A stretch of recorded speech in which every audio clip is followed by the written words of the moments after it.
عثمانیہ ادارہ ہر آنکھ کا ہے تارا۔ السلام علیکم ورحمۃ اللہ۔ الحمدللہ وکفی والصلاة والسلام على سید الرسل وخاتم الانبیاء، اما بعد فاعوذ باللہ من الشیطان الرجیم، بسم اللہ الرحمن الرحیم۔ التائبون العابدون الحامدون الآية۔ وقال في مقام آخر: ولله على الناس حج البيت من استطاع إليه سبيلا ومن كفر فإن الله غني عن العالمين۔ وقال النبي صلى الله تعالى عليه وسلم: تابعوا بين الحج والعمرة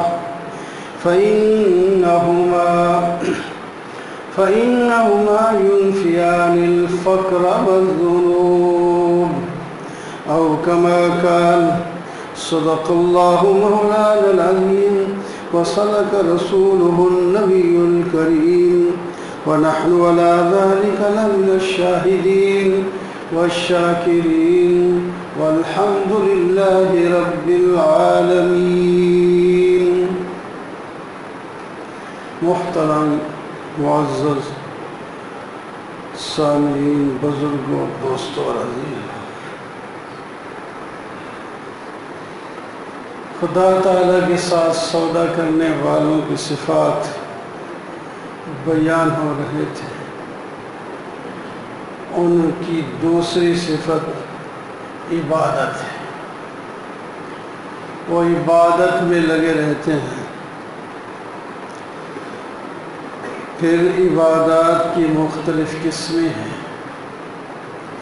گزشتہ جمعے ایک عبادت جسے نماز کہتے ہیں، جو ہر روز 5 دفعہ فرض ہے، اس کا ذکر تھا۔ اس کے بڑے فضائل ہیں نماز کے، مستقل کتابیں نماز ہی پر لکھی گئی ہیں، اور یہ اسلام کی بنیاد جن 5 چیزوں میں سے ہے، ان میں سے ایک ہے نماز۔ سب سے پہلی توحید و رسالت، پھر نماز، پھر روزہ، پھر حج، پھر زکوٰۃ۔ یہ 5 بنیادی چیزیں ہیں۔ تو آج کل کا جو موسم ہے وہ حج کا موسم چل رہا ہے۔ حج اسلام کی بنیاد ہے، بنیادی رکن ہے، اور یہ ایک عاشقانہ فعل ہے۔ اس میں عشق، محبت، پیار حج میں ہے۔ اس واسطے آپ حاجی کے کام دیکھیں، اعمال اور افعال دیکھیں، اس میں آپ کو کوئی خاص تلاوت، ذکر، یہ چیزیں نہیں۔ ایک عجیب، جس طرح ایک عاشق جو ہے اس کی حالت ہوتی ہے، اس کو کسی کروٹ آرام نہیں آتا۔ عشق اس کو نہ سونے دیتا ہے، نہ بیٹھنے دیتا ہے، نہ صحیح کھانے دیتا ہے، نہ پینے دیتا ہے۔ اس کو ہر وقت اپنے محبوب کا تصور ہوتا ہے اور اس کے ملنے کے لیے وہ بےتاب رہتا ہے۔ میں کس طرح اپنے محبوب کو مل سکتا؟ تو مسلمان کا محبوب اللہ ہے، مسلمان کا محبوب اللہ ہے۔ والذین آمنوا اشد حبا للہ، جو ایمان والے ہیں سب سے زیادہ محبت اللہ سے رکھتے ہیں۔ یہ اس کے ایمان کی نشانی ہے۔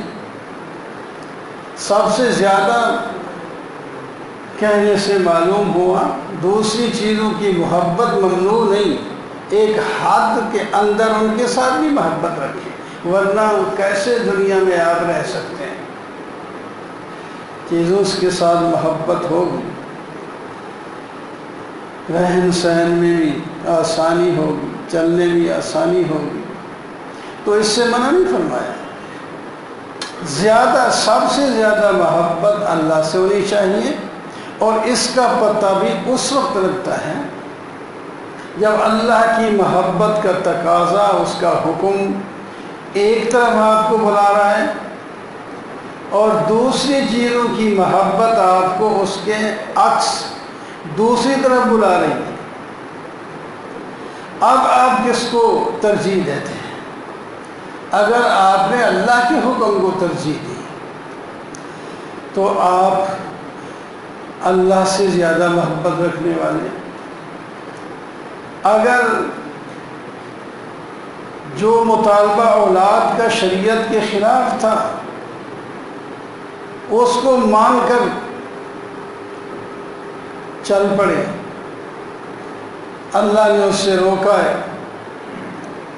بچے اس کا کہہ رہے ہیں، اللہ نے اس سے روکا ہے، بیوی وہ کہہ رہی ہے کرو، اللہ نے آپ کو روکا ہے، والدین آپ کو حکم دے رہے ہیں، اللہ نے کام سے روکا ہے، آپ کے ہمسائے، آپ کے دوست اس بات کا کہہ رہے ہیں کہ یہ کرو، اب آپ کیا کرتے ہیں؟ اس میں اگر اللہ کی بات کو ترجیح دی تو آپ سچے مومن ہوں گے،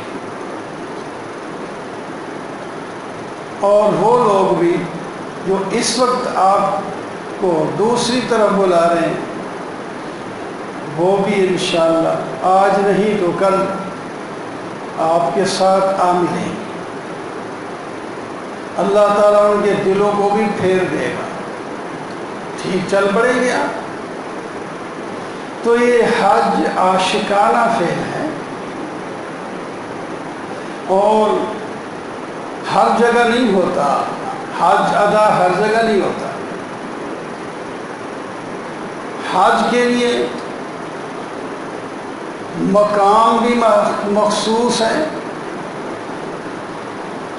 حج کے لیے اعمال بھی مخصوص ہیں، حج کے لیے انسان بھی مخصوص ہیں، حج کے لیے ان انسانوں کی حالت بھی مخصوص ہے،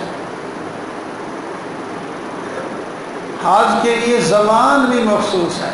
جب چاہیں حج کر لیں، حج نہیں ہوگا۔ اس خاص زمانے میں خاص اعمال خاص حیت کے ساتھ اللہ کی رضا کے لیے کریں گے تو حج ہوگا، ورنہ حج نہیں ہوگا۔ سارا سال آپ جائیں، مینا میں پھریں، عرفات میں پھریں، جمرات کو پتھر ماریں، طواف کریں، مزدلفہ جائیں، قربانی کریں، جو کچھ کریں، حج نہیں ہوگا۔ حج 5 دنوں میں ادا ہو جائے گا، بس 8 تاریخ کو شروع ہوگا، 13 پہ ختم۔ ان دنوں میں حج کرنا ہوگا،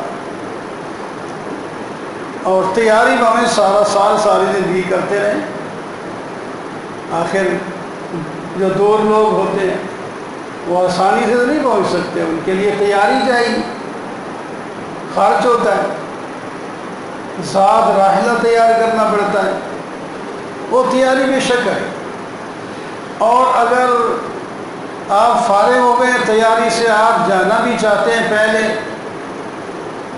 تو بے شک جائیں، لیکن آپ شوال کی پہلی تاریخ کو تو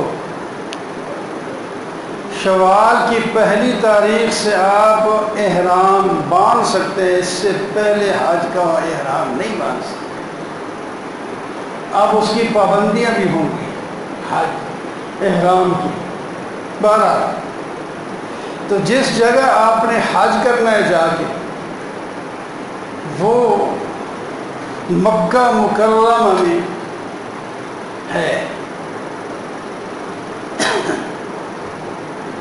اسے بیت اللہ کہتے ہیں۔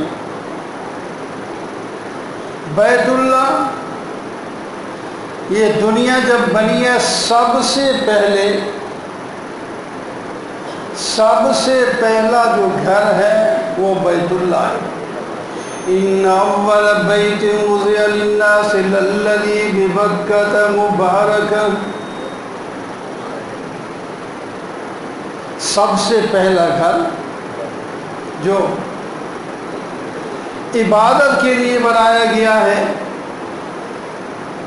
وہ مکہ مکرمہ میں ہے۔ بکہ بھی مبارک، اس کو مکہ کوئی کہتے ہیں، مکہ بھی اس کا نام ہے، بکہ بھی اور بھی نام ہے، مشہور زیادہ مکہ ہے۔ یہ سب سے پہلا گھر عبادت کے لیے، اس سے پہلے کوئی بندہ بستا ہی نہیں، کوئی گھر بھی نہیں، سب سے پہلے گھر یہی ہے۔ ایک خیمے کی شکل میں ایک موتی اللہ تعالیٰ نے فرشتوں کو دیا، جا کے وہاں رکھا، یہ عبادت ہوتی۔ تو یہ گھر بعد میں بنتا ہی رہا، تعمیر ہوتی رہی اسی مٹی پتھر سے۔ یہ گھر ہے بھی اول آباد کرنے میں دنیا کو، اور یہی گھر اول ہے برباد کرنے میں دنیا کو۔ جب دنیا ختم ہوگی تو سب سے پہلے بیت اللہ کو ختم کیا جائے گا، سب سے پہلے بیت اللہ کو ختم کیا جائے گا۔ جب یہ جعل اللہ الکعبۃ البیت الحرام قیاما للناس، اللہ نے بیت اللہ کو لوگوں کے قائم ہونے کا باعث بنایا ہے۔ یہ جب تک بیت اللہ قائم رہے گا دنیا قائم رہے گی۔ جب بیت اللہ، حدیث پاک میں آتا ہے، قیامت کے قریب اس بیت اللہ کو جب اللہ تعالیٰ اس دنیا کو ختم کرنا چاہیں گے تو ایک حبشی غلام کالی شکل کا، جس کی پنڈلیاں بھی پتلی سی ہوں گی،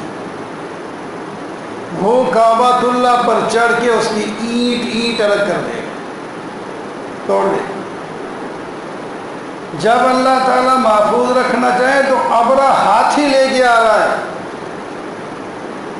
ہاتھی، بڑے بڑے ہاتھی، پوری فوج ہاتھی والوں کی، زنجیر موٹے موٹے لے کے آ رہے ہیں، اس کو ہاتھی کی طاقت سے گرا دیں گے، زنجیر باندھ کر ہاتھیوں کو دوڑا دیں گے، وہ اڑ جائیں گے۔ اللہ تعالیٰ نے فرمایا ابھی نہیں، وہ سارا لشکر ابرا کا ہاتھیوں سمیت ختم ہو گیا، تباہ و برباد ہو گیا، اور چڑیوں سے لوگوں نے کہا، حضرت عبد المطلب وہاں سردار تھے نبی علیہ السلام کے دادے، انہوں نے کہا ہمارے اونٹ تو واپس کر دو۔ وہ کہنے لگے ہیں ہم تو تمہارا کعبہ بیت اللہ وہ گرانے آ رہے ہیں، تم اونٹوں پر کھڑے ہو کہ نہیں، ہر چیز اونٹوں کا میں مالک ہوں، مجھے دے دو، کعبۃ اللہ کا بھی جو مالک ہے وہ خود حفاظت کرے گا۔ اور کہہ دیا لوگوں کو بھائی تم ہٹ جاؤ، پہاڑوں پہ چڑھ جاؤ، اس کے لشکر کا مقابلہ ہم سے نہیں ہو سکتا، یہ خود اللہ ہی کرے۔ اللہ تعالیٰ نے فرمایا ٹھیک ہے پھر میں نہیں کرنا ہے تو الم تر کیف فعل ربک باصحاب الفیل۔ ہاں، او مخاطب دیکھتے نہیں ہو اللہ کی طاقت، اصحاب فیل کو اللہ تعالیٰ نے کس طرح تباہ و برباد کیا۔ چھوٹے چھوٹے ابابیل، چھوٹے چڑیاں وہ آئیں، ان کے پاس چھوٹے چھوٹے کنکر تھے، پنجے اور چونچ میں پکڑے ہوئے، ہاتھی کے اوپر سوار تھا، وہاں گراتی، ہاتھ پہلے سوار کو چیر کر ہاتھی کو چیر کر نیچے چلا جاتا۔ اتنی طاقت اس میں اللہ نے رکھی۔ چڑیوں نے جو پتھر پھینکے، آج کل بھی ہمارا امتحان ہے، ہمارے مسلمان، ہمارے لوگ، ہمارے بیت المقدس کا کیا حال ہو رہا ہے۔ کہہ دینا یا اللہ تو جان، تیرا کام جانے، ہم سے کچھ نہیں ہوتا، پھر دیکھو اللہ کی حفاظت کیسے کرتے۔ کہہ دو نا ہٹ جاؤ، درمیان میں سے ہٹ جاؤ، پھر دیکھو کیا ہوتا ہے۔ وہ بھی نہیں کرتے، تو پھر جو اصل کرنا ہے وہ بھی نہیں کرتے، تو پھر اسی طرح لمکے رہو گے، ذلیل خوار بھی ہوتے رہیں گے۔ بہرحال سب سے پہلا گھر اللہ کا بیت اللہ ہے، اور سب سے آخری گھر جو ہے سب سے پہلا جو اس دنیا سے تباہ ہوگا قیامت کے لیے، وہ بھی بیت اللہ ہی ہے۔ اس بیت اللہ کے پاس ایک عاشقانہ فعل کیے جاتے ہیں، اس کو حج کہتے ہیں، یار جا کے گھومنا ہے صرف بیت اللہ کے ارد گرد گھومنا ہی ہے، یوں چکر لگانا ہے، اس کو طواف کہتے ہیں۔ اپنی مرضی سے تلاوت کرو، دعائیں کرو، جو کچھ کرو، اللہ تعالیٰ نے یہ نہیں فرمایا فلاں پڑھو فلاں نہ پڑھو، اپنی مرضی سے جو مرضی ہے کرتے رہو، دعائیں مانگتے رہو، تلاوتیں کرتے رہو، لیکن چپ کر کے بھی اگر آپ نے صرف طواف کیا تو آپ سے ہو ہی جائے۔ اور اس کے بعد 7 چکر لگانے کے بعد طواف مکمل ہو گیا، 2 رکعت پڑھ لیں، وہ بھی اپنے فائدے کے لیے، اگر نہ بھی پڑھی تو کوئی ہے، کوئی نفل کہتے ہیں، کوئی واجب کہتے ہیں۔ پھر اس بیت اللہ کو چھوڑ دو، اللہ اکبر، 8 تاریخ کو تم نے صرف 2 چادریں پہنی ہوں گی، ایک نیچے ناک سے نیچے باندھی ہے، دوسری اوپر اوڑھی ہوئی ہے، بس سر بھی ننگا۔ کتنا بڑا آدمی ہو، سر ننگا کرنا عاجزی کی علامت ہوتی ہے، لیکن آج کل فخر کی علامت ہے، سر ننگا کر کے موجہ کرتے ہیں، سر ننگا کرنا۔ تو یہ غیر مسلموں کی بات رہے نہیں، بس اعلیٰ قسم کے کپڑے پہنیں گے، اعلیٰ قسم کا جوتا، کپڑے، سر ننگا۔ سر تو افضل ہے، سر پر تو تاج رکھا جاتا ہے۔ آج کل تاج دیکھا ہے کسی بادشاہ کے سر پر؟ جو بادشاہ بھی بنتے ہیں کسی کے سر پر غیر تاج تو نہیں دیکھا ہوگا، ننگے سر کرسی پہ بیٹھے ہیں۔ تاج ایک عظمت کی علامت ہوتی ہے، بادشاہ ہے یہ، اس کے سر پر تاج ہے۔ وہ سارے تاج اتر گئے ہمارے، تو یہ عاجزی کی علامت ہے، اس واسطے سر ننگا کر کے 2 چادریں کفن جیسے پہنتا ہے آدمی۔ دنیا سب چھوڑ دو، پیسہ تمہارا گھر، سواری تمہاری گھر، بچے تمہارے گھر، مکان تمہارا گھر، آج صرف 2 کپڑے جن میں تم نے دفن بھی ہونا ہے، وہ بھی 3 ہوتے ہیں، بہت مرد کے لیے 3 ہوتے ہیں، ایک 2 چادریں ہوتی ہیں اور ایک کفنی اس کو کہتے ہیں، مطلب قمیص سمجھو، 3۔ اور احرام کے لیے صرف 2 تھا، 2۔ اب حکم ہے بھائی یہ مسجد حرام جس میں تم ایک نماز پڑھنے سے 1,00,000 نماز کا ثواب لے رہے تھے، عاشقوں تمہارے محبوب کی طرف سے حکم ہے اس کو چھوڑ کے جاؤ جنگل میں جاؤ۔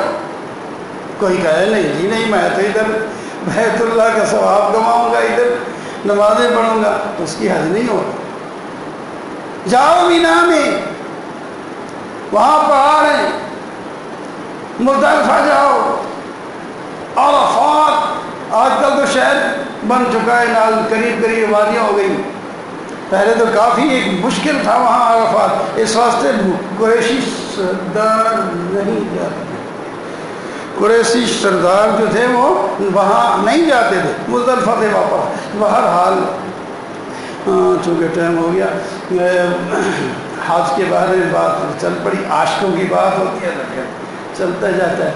اور یہاں جو ہے ہم نے اب قسمت کی بات ہے، اللہ نہ چاہے پوری دنیا کے لوگ بہت سے تڑپ رہے ہیں حج کو لے کے، نا نہیں جایا جا رہا، تو یہاں ایک کیا ہوگی قربانی ہوگی، وہ اگلا جو کل پرسوں چاند نظر آنے والا ہے اس کی 10 تاریخ کو ہوگی۔